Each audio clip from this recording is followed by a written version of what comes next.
Welcome to Big Brave Business. This is a podcast built on the belief that you can create absolutely anything for yourself. Whether it's a dream job or a dream life, it's all possible for you. I'm Amanda Nelson, a virtual assistant and digital marketer, and that's Sarah Heater, podcast producer and strategic consultant. Each week, we will share insights from working with dozens of clients, stories of how we got where we are, and encourage you to see us as your new business besties. So grab a cup of coffee and let's talk being brave in business.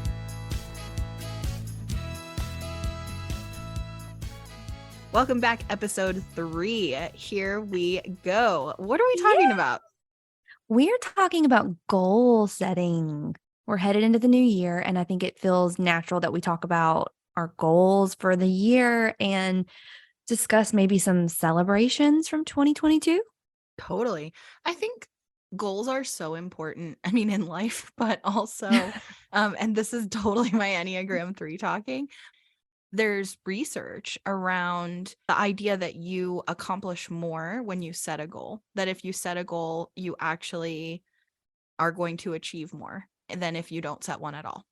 And there's also research that if you set a higher goal, that even if you don't hit it, you go further than if you set a lower goal. So like setting goals is important, and setting really big goals is important. And so I think as an entrepreneur, one of the things that's so fuzzy is like, what should I be doing? Like you wake up and you just make your own priorities, and like there's no one kind of monitoring what you're supposed to be doing and telling you your deadlines. You have to make those yourself. And so I think because of the nature of what we do, and it's just we just make it up as we go, I think goals are even more important.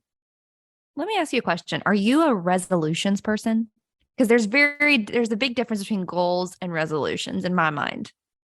Okay, I kind of am a resolution person, but I'm a resolution person in mostly a goal setting way. And I do agree with you that I think there's a difference, but I'm also a resolution person. Like I am all about, okay, I'm going to call this turning this chapter, or this, I want to these to be my priorities. And I like the idea of like a word of the year or something like that. But I love that idea. But I also like just a couple of priorities. You know, those stupid things that go around on Facebook that are sort of word searches, and then it's like the first 3 words you see are your 2023 or whatever. Yeah, I know exactly what you're talking about. The idea of finding it in a word search is goofy, but I think you could pick those. You can pick them yourself, and rejecting resolutions is fine. If that doesn't work for you, then don't do it, because anything that's going to make yourself feel worse about yourself, you should not do. Yeah. And also, you can make resolutions literally anytime you want. I think the start of a new month or the start of a new year or the start of a new quarter is just a natural time to turn a page and embark on something new. We have the power to like choose what we want to focus on or what we want to pursue or what energy we want to change or evolve anytime we want. The new year just happens to be a really convenient, like existential time to do that. And as humans, our brains work in a way that we group things together, we categorize and we create patterns. And so lumping something into a calendar year is a natural instinct for just the way our brains work. All of that to say, I am a total resolutions person, but I am also an Enneagram 3. So I do things very methodically. So I've done things in the past where I've set a resolution to, I want to go to 6 places I've never been before in the new year. And then in order to be really methodical about that, I start listing what places could I go and when would it be realistic that I could go there and what would it take for me to get there, right? If the goal is South Korea, then that's going to be a little bit more intensive in both time and money and all kinds of other planning resources than like, hey, I've never been to like a different part of Arizona, you know? Yeah. So just kind of deciding what does that look like and what do I want those places to be and what's realistic. Similarly, I set a reading goal every year and I never hit it, which is so funny. We're both total readers, by the way. So if you are listening to this and you're a bookworm, tell us what your favorite reads have been from 2022 and what you're hoping to read Please. in 2023, because we love reading. But every year I set a reading goal, and it's not even a ridiculous reading goal. It's like 50 books, which is like Goodreads recommendation for your reading goal. It's not a crazy reading goal. And every year I do not hit it. So there's that. Listen, But 50 is a great amount of books. I do too love Goodreads goals. Don't even get me started. This is gonna get us off topic. Do you think that resolutions really gets a bad rap because it's so frequently tied to like diet culture? I think that's my idea. oh, you Because know, everybody's like, I'm gonna lose 15 pounds in the first 12 weeks of the year. That's my new goal. And then all of a sudden it's not attainable. And so everybody's like, mm, you know what I mean? I think it's so attached to diet culture, which is such a shame because I that is love a shame. resolutions. I just love Actually, new opportunities. there's probably a lot of truth to that, related, but not necessarily diet culture specific. People set quote unquote resolutions that they aren't actually resolved to do. So then they don't actually do them. And I think distinguishing resolutions from goals and then saying that goals are things that have plans, it's such a thing everyone's talking about. So if you're listening to this podcast and you like listening to podcasts, you've probably heard 8 other podcast episodes in the past month that have talked about that. And I'm not knocking it. Like, I do think that there's a lot of good information and helpful information in that. And what it all comes down to for me is like, you should do what works for you and also what feels good to you. And it doesn't really matter what you call it or when you set it. But okay. So what about you? What do you think about resolutions? And also, what do you think about diet culture? Oh my gosh. Okay. So, first of all, I love resolutions, but I also am one of those people that love a clean slate. Nothing gets me more jazzed than a clean, empty planner that I will then fill up and never use again, which is something I should probably try to work on. But I do. I love a resolution. I love a clean start. And so, for me, what I try to do when it comes to resolutions, I really try to think of it as what's working now and what can I do to grow. So I know that a lot of people think resolution and change synonymous. I don't think that way. I think of growth. So I think of what I've done this past year. Now, what can I just do to grow? Whether it's business, whether it's my life, my marriage, whatever, I want to grow. And this is the year and this is how I'm going to do it. My husband and I had a conversation and I ask him all the time, what do you want to do this next year? I normally ask him this on our anniversary because I'm an Enneagram 6. So all I ever do is like think through everything to the nth degree. And so I love to discuss feelings. So I asked him, what do we want to accomplish this year together as a couple? Never even crossed his mind. That thought of, that just goes to show different personality type. I do love a resolution for sure. When it comes to diet culture, my relationship with food and diet and the first of the year, very complicated. I will say I'm now 32 years old, and that is just now getting to the part where maybe I don't have to be on a diet all the time. Maybe I don't have to watch or think about the calorie count of everything that I eat, Very deep way of saying I love resolutions and screw diet culture. It's so interesting, without going like way too far in episode 3 and to like get to know the depths of Sarah's brain and Sarah's family and all of that. I'm heavier, I'm a rounder girl, and I've been that way for my entire adulthood, really. Like, but you know what? I'm making more money than I've ever made. I love my life. I wake up happy in my life every day. I'm not happy every moment of every day because like life is hard, but I'm happy every day. I have an incredible partner who loves me, loves every inch of me, thinks that I'm beautiful, makes me feel beautiful. And I love this life. And I think I also had, this is like going to be a whole different podcast episode, but I also had this really like huge wake up call for myself when I thought about how I felt toward people I've been intimate with or people I've been really close to. It's like, if I can feel that way about somebody else, why can't I feel that way toward myself? And it just really like changed that for me. So I'm not saying it's not important to be healthy. Like that is a whole other conversation. But honestly, that conversation's really between you and your doctor. Like, anyways. Yeah. So if you're listening to this, just count this as your permission slip that if you want to set goals or resolutions for the new year, they don't have to be related to your body or food unless you want them to be.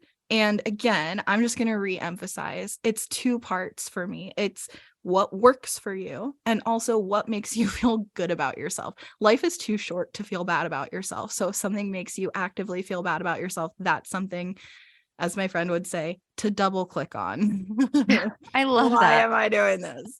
And I've talked to you a lot about, I grew up with a very religious upbringing. And so I reject a lot of, anything. I reject anything that causes me to feel guilt. Guilt is a word that I do not include in my dictionary besides being like, hey, that's guilt, get out of here kind of thing. So when I hear people put some kind of label on somebody else that makes them feel guilty for something as crazy as eating, I'm like, I can't. I reject it immediately.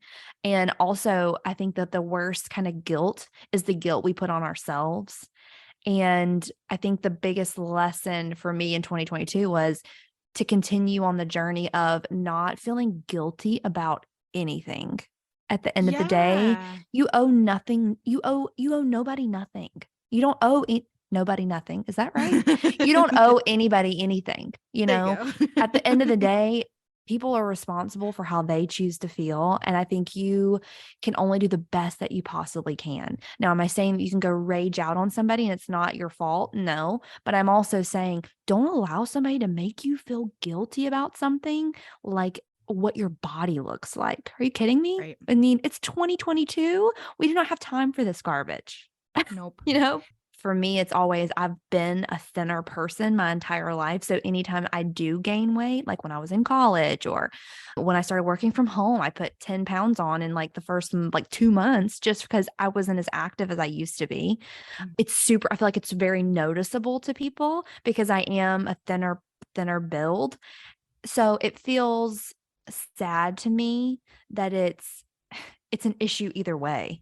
It's an issue if you gain too much weight. It's an issue if you're too skinny. And I think it's first of all, it's exhausting. So we're moving on from this because totally I think it's exhausting. exhausting. Okay, but I think it does link back to everything is linked, right? But also it does directly link back to business from the standpoint of anything that is going to bring guilt or shame to you is not serving you. So Yeah. if the way you think about goals or the way you've thought about goals in the past, like because I'm an Enneagram 3, goals are fun to me. Like that's the kind of stuff that gets me jazzed and it lights me up and it's fun and that's what keeps me motivated. But if the way that you've thought about goals or resolutions makes you feel bad about yourself, if the resolutions you're setting are about the things that feel bad, then I would say like we can reframe that and you can either not participate because you don't have to, or you can do it in a way that feels positive and happy instead. And I love that you said earlier,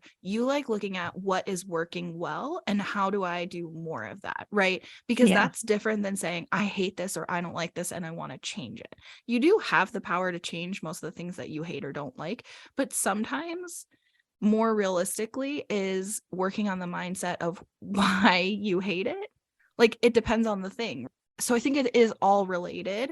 And I think that this is one of the dangerous things too in business is setting these goals for what other people are telling you should set or what goals other people are setting. And then you feel like, well, that's not like, I'm not there or I'm not going to hit that.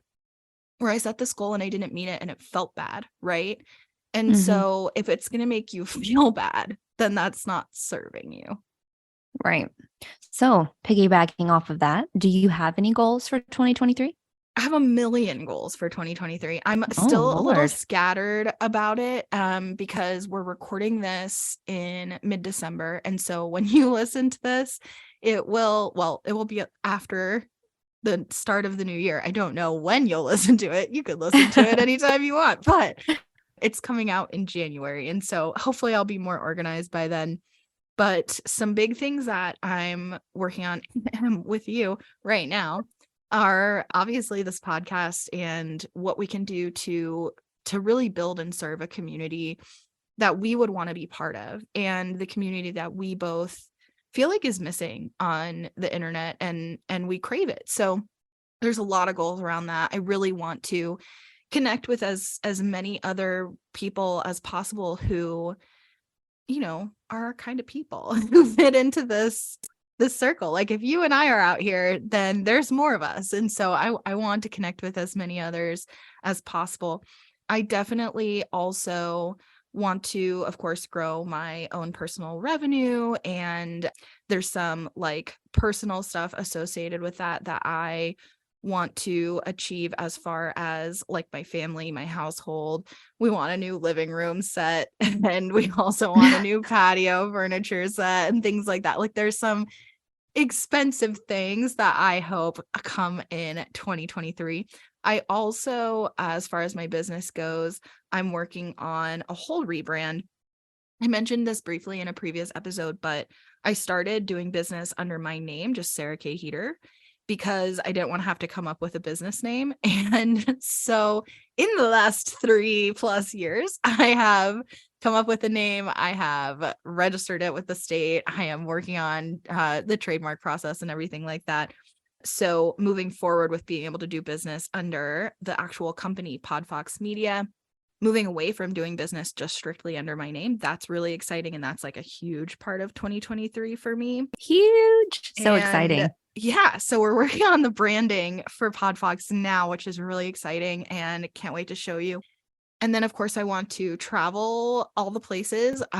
It's the traveling has been so limited for the past few years, and so I like want to get out there and do more traveling. I want to eat all the delicious food. Speaking of our like the opposite of having a weight loss goal. Yeah, I want to like eat all the delicious things. It's more of a vision of what do I want 2023 to look like, Yeah. and less of a concrete goal list at the moment. What about you? What are your goals? So right now, if we're, as we are recording this, I'm in the process of trying to decide what I'm going to call my LLC. Basically, and if you're a virtual assistant and you're listening to this, you know that you are responsible, usually anyways, you're responsible for paying your own taxes. You're a contract worker, and so you have to pay your own taxes. I have reached a bracket now where it makes more sense for me to have an LLC than to work without one. So I have to name it. Now, my specialty is branding and marketing for other people. Do you? Yes, you do know. I was going to ask you, do you know how hard it is to pick a name? Yes, it is incredibly hard and incredibly intimidating. I have a couple of ideas of what I'm bouncing around, but it really is going to be decided, the name and all that process will be decided by what route I look to take in 2023. And Yeah. it's very intimidating. It's not intimidating. It's more just, where does my motivation lie? Right. So I have the option to stick working through and getting my clients through primarily an agency that I've worked with for the past year and absolutely love, or I have the opportunity to make potentially more money by working on my own through an LLC and starting to take clients on my own. So the point of it though is, would I want to be able to scale and bring on and basically start my own little, virtual assistant agency? That has absolutely no appeal to me whatsoever. I've shared this with you about. You say that now, and we'll see a year from now when we're recording our first I don't episode know. for 2024 if you have an agency. Here's the deal. Does it sound cool? Yes. But you know what it also does? It takes me away from working one-on-one with clients and doing the work that I really love. I would go from working with all of these awesome clients that I've built relationships with to now managing other virtual assistants and their clients, right? So it's really the difference of, do I want to be in a more managerial role, or do I want to stay with how things are? To me, my goal is to make that big decision on, what is my business going to look like and what am I going to name it? That's like my biggest goal for 2023 from a work perspective. Mm-hmm. And then personally, I'm really happy right now. There is a lot of pressure I feel in our culture to always have something evolving or changing. And I Mhm. think I'm just going to say, I just want things to stay the same in my personal Yeah. life. I have no Yeah. changes. We don't really have a lot of plans in terms of, are we going to travel? I think I'm good. Yeah. I think I'm really good. Life is really okay right now. And I want to just sit with it being okay. I feel a lot of pressure sometimes to have a ton of things going on at once. And there's something to be said for just being like, life is okay right now. My house is okay. My husband's okay. My stepchildren are okay. And work is just constantly evolving. But my personal life is the one that just stays the same. And if Constant. you were, yeah, it's my constant. And if you were born in a family that there was a lot of changes, there's so much comfort Mhm. in things being constant. So for 2023, I just want things to stay in my personal life very constant. Yeah, I love that. I think it's really good. And I've been hearing since 2020, I've been hearing a lot of people expressing similar themes, right? Like we as a society, we're prioritizing rest, we're prioritizing slowing down, we're prioritizing looking at what is actually important. And if it's Mhm. not important, do we even need to keep doing it? And so like doing less and resting and slowing down. And so I think, there's a lot that's kind of tangential to what you were saying. You weren't necessarily saying to slow down. And I don't really relate to the slowing down right now either. I think I did more coming off of like living a corporate life. And then, this is so different. And even though I do a lot in entrepreneurship, I also am doing it from home in like leggings and a sports bra, right? So it's like, it's totally calm and I get good sleep and I don't wake up to an alarm and so it's like that feels slower in a lot of respects, even though I feel like I'm doing more in a lot of ways. But regardless, I think that kind of feeds into what I was saying earlier about having sort of themes or like focus areas. And I think it sounds like for you, like enjoying and appreciating what's good is more or less a resolution. Right? And I appreciate I appreciate all the inspirational, aspirational things that come through my Instagram feed. I think it's amazing that we live in a society and a culture that you can scroll through your social media and be able to see inspirational things like, "Oh, I want to go there," or "I want to cook that." But it's also okay just to be like, "You know what? I think I'm good." And that's Yeah. really how I feel. I just feel like there's no pressure to do anything but what I'm doing. And I do really truly believe that circles back to the fact that I'm very happy in my work life. I think I would be looking for Yeah. more escapes if I was still, I know I would. I would still be looking for ways to escape if I was still in corporate. But the fact that I Yeah. work where I live to me feels so dream and goal like that I don't really need to escape from what I have. And that is like, wow, what a great thing to be able to say. I feel like that's a goal in itself. Yeah. So speaking of that, thinking back on goals you maybe set for yourself in the past or things you were resolved to do in the past, what are some goals you're the most proud of? For sure leaving my corporate job, that's a no-brainer. For sure. So my husband and I we've been together for almost 6 years, and we got engaged and tried to plan two, almost 3 weddings during COVID. And so a goal of mine was when we were able to successfully get married Mm. and we were able to do it safely during a pandemic. That was Yeah. a major milestone for us. And I think it feels so monumentous, of course, because it's a wedding and it's a marriage, but also because we did wait so long because we really didn't have a choice, and Yeah. there were so many things um, that were so against us the entire time and ended up being a beautiful, wonderful experience at the end of the day. Mm. That was a big time goal that I'm super proud of. Talking about reading, the last 2 years before I started my full time working from home job was reading 100 books in a year. And I did it 2 years consecutively proudly. Okay. That's awesome. The year of COVID, I did 125, which was incredible, right? This year, however, now that I have a business, we're stuck at like 20, So I That's will more say, like me. That's well, more there you like go. where I am. I have very, very big dreams of still getting back to that. And I think that could probably be something I work towards in 2023 is having more time for my personal self because I dedicate all of my free time to my job.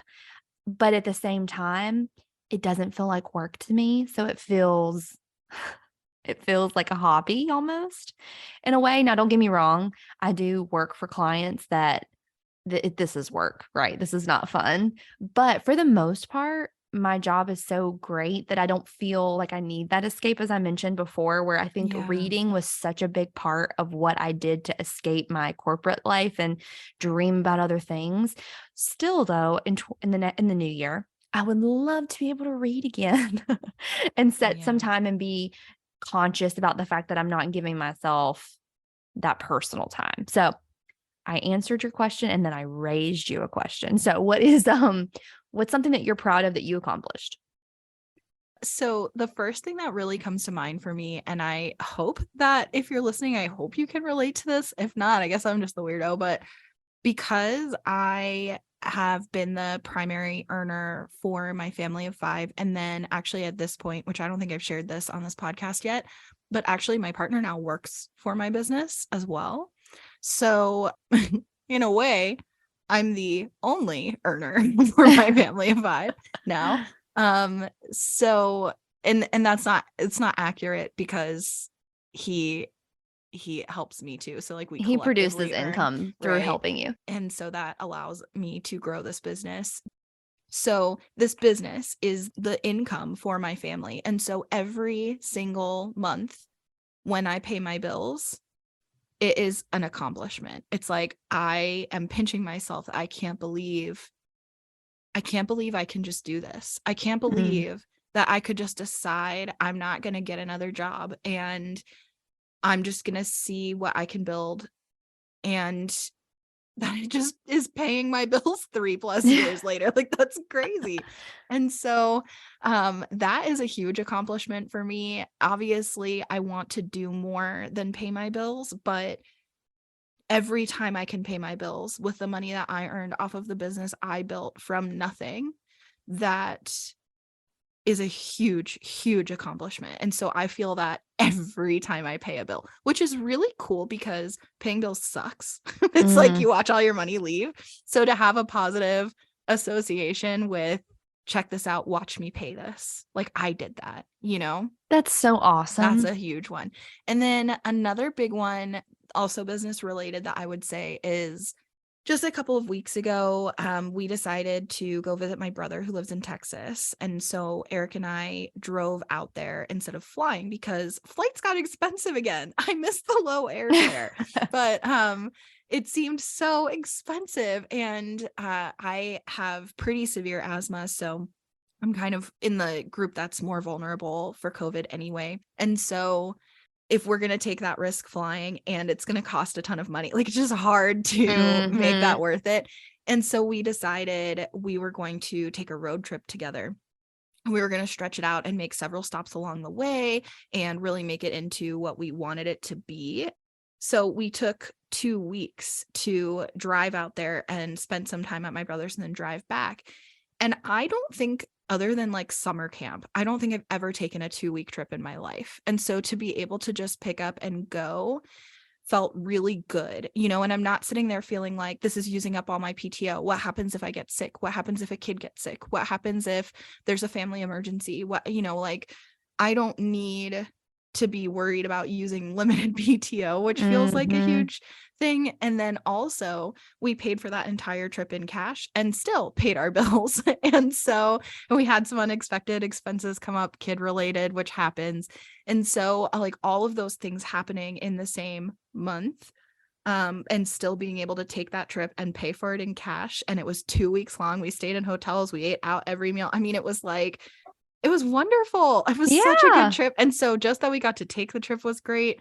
And then also that, again, I could pay for it. I think paying for things has become fun to me because I know that I'm paying for it with money that I made versus a paycheck. And it's such a positive association with money instead of that feeling of like, in corporate, they so make you feel like you should be so grateful that they are willing to pay Allowing you to you. work. Yeah, yes.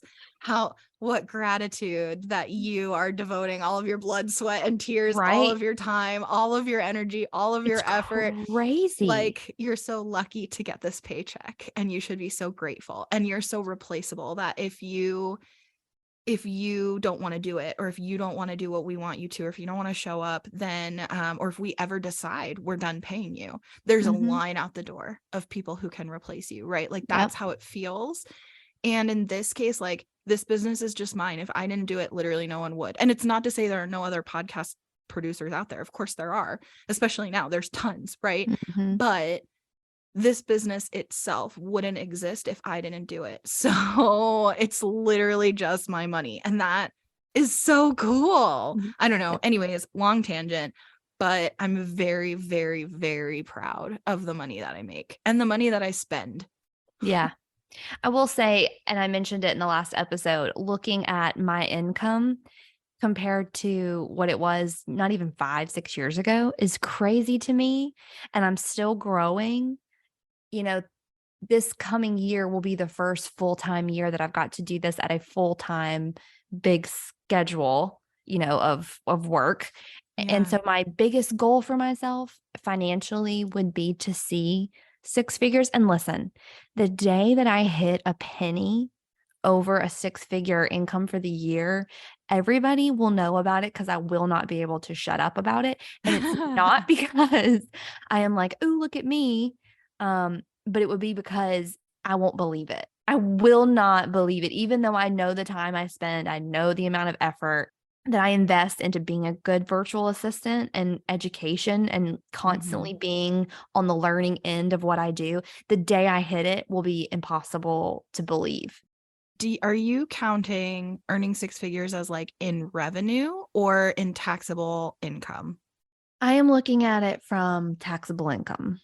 I think Yeah, that's that's fair, totally different. I think that's really fair. And I don't think that's how most people talk about it. So that's part of the reason I wanted to right? bring it up. I think Taxable people income talk being about like, like yeah, I think that feels right. because so many people talk about $10,000 months and $100,000 years and this and that, and they're talking revenue. They're not talking what your actual like profitability is, you know? Yeah. Yeah. Probably in 2023, 6 figures for me will be, gosh, I don't even want to limit myself. I don't want to limit myself. I'm going to stick with my original answer and say taxable income. Now, that when my husband listens to this, who is the guy who does that, he's going to be like, you shouldn't have said that, but that's fine. We're going to say taxable Why? I income. mean, who He's going to be cares? like, it's not going to be that much, but you know what? We're going to say it's going to be that much. Well, and it's a double-edged sword because you're looking for claiming as much as you can as expenses so that you pay less in taxes, because that more accurately represents what your actual take-home money is. And also, you need profitability in this economy. And again, this is US specific. You need profitability in this economy in order to be able to have purchasing power. So it's just such a like complicated financial situation where you want to make as much money as you can. We want to make so much money. We want to make more money, but then we're paying all of that in taxes. So it's like, Yeah. how do I balance that? Oh, taxes. Yeah, it'll be really interesting to see how I can close out the year and look towards the new year for sure, but which I'm excited about. I'm very energized about the new year. And so if you're listening to this and you are excited for the new year, we want to hear from you. And when you're listening to this, it will be 2023. So tell us what your goals are.